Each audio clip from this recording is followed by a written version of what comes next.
गौतम गंभीर और शुभमन गिल की जो कल्पनाएं थी, डिजायर्स थे, वो धूमिल हो गए भाई साहब। जैसा कि पता है कि आपको दूसरा टेस्ट मैच जसप्रीत बुमराह को विश्राम दिया गया था। क्यों?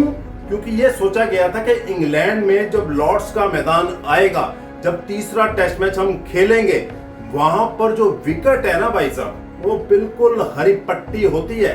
और हाँ, पिछला इतिहास उठाया जाए तो लॉर्ड्स का जो मैदान है सीम बॉलिंग के लिए, फास्ट बॉलिंग के लिए, मूवमेंट के लिए बहुत जबरदस्त माना जाता है, बहुत जबरदस्त माना जाता था। लेकिन अब क्या हुआ भाई, तीसरा टेस्ट मैच स्टार्ट हो गया, जसप्रीत बुमराह वापस तीसरा टेस्ट मैच खेलने के लिए आए, प्रसिद्ध कृष्णन को बाहर किया गया।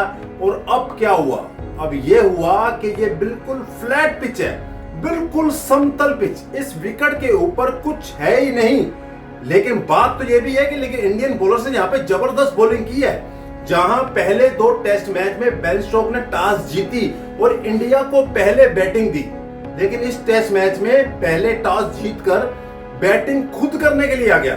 भाई समझदार बंदा है ये, क्योंकि उसने देख लिया कि विकेट पे तो कुछ है ही नहीं, फ्लैट रन है। अगर इंडिया पहले बैटिंग करने आ गया और दूसरे टेस्ट मैच की तरह पहले इनिंग में 600 प्लस रन मार दिए, फिर हमारा कहीं घंटादार दोबारा से ना हो जाए, तो मैं रिस्क नहीं लूंगा। बेन स्टोक्स यहाँ पे डर गया और उसने पहले बैटिंग चुन ली। और बैटिंग में देखिए, बेसबॉल क्रिकेट इंग्लैंड एक मशहूर हो चुका है कि इंग्लैंड खेलेगा तो बेसबॉल क्रिकेट ही खेलेगा, हार और जीत के लिए ही खेलेगा, ड्रा के लिए कोई मैच नहीं खेलेगा। लेकिन तीसरे टेस्ट मैच की पहली इनिंग में इंडियन बॉलर्स ने बहुत शानदार बॉलिंग की। हालांकि विकेट नहीं मिली, सिर्फ 2 ही विकेट मिली है। जब मैं वीडियो बना रहा हूं, अभी टी का टाइम हुआ है, टी के टाइम तक 50 ओवर हो चुके हैं और इंग्लैंड के सिर्फ 153 रन है, सिर्फ 3 की एवरेज से रन बना रहे हैं। जहां बेसबॉल क्रिकेट वो खेलते हैं तो वो 4, 4.5 और 5 की एवरेज तक भी रन बनाते हैं भाई एक दिन में।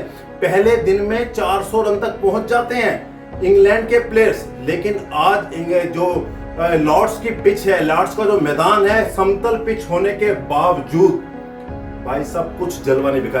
बेसबॉल जो इंग्लैंड का था, वो इंडियन बॉलर्स ने बिल्कुल नीरस कर दिया, बिल्कुल खत्म कर दिया।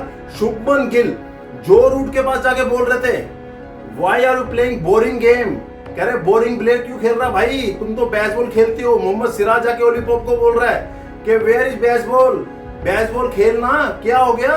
मतलब को धमका रहा है, उसके बेसबॉल के ऊपर उसकी बेइज्जती कर रहा है मोहम्मद सिराज। शुभमन गिल कप्तान बार बार जाके बॉलर्स और कप्तान उनको बोल रहे हैं, ओली पॉप और जो रूट को, कि भाई बेसबॉल खेलो ना। वो खेल रहे हैं टुक टुक टुक।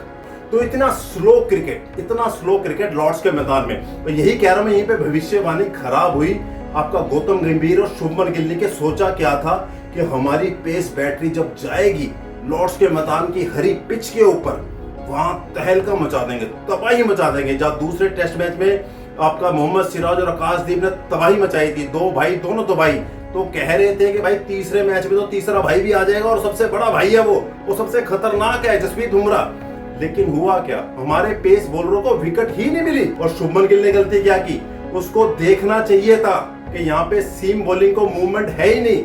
सीम बॉल भाई पड़ के कांटा बदल ही नहीं रही, कोई मूवमेंट नहीं है, कोई पेस नहीं है, कोई बाउंस नहीं है, बिल्कुल समतल पिच, बैट पे आराम से बॉल आ रही है। बावजूद उसने उसको 48वें ओवर में जाके स्पिनर इंट्रोड्यूस किया इस मैच में। 48वें ओवर में कमेंटर बोल रहे हैं भाई कि शुभमन गिल को देखना चाहिए था, अगर सीम बॉल आपका इफेक्ट नहीं डाल रही, बल्लेबाज आराम से जम गए हैं, अपनी आंखें जमा रहे हैं, तो स्पिनर को भाई साहब 30वें 35वें ओवर तक लगा देना चाहिए था, ताकि थोड़ा सा प्रेशर और बन के विकेट बन जाए। क्योंकि पेस बॉल तो आराम से खेल रहे हैं इंग्लैंड के बैट्समैन।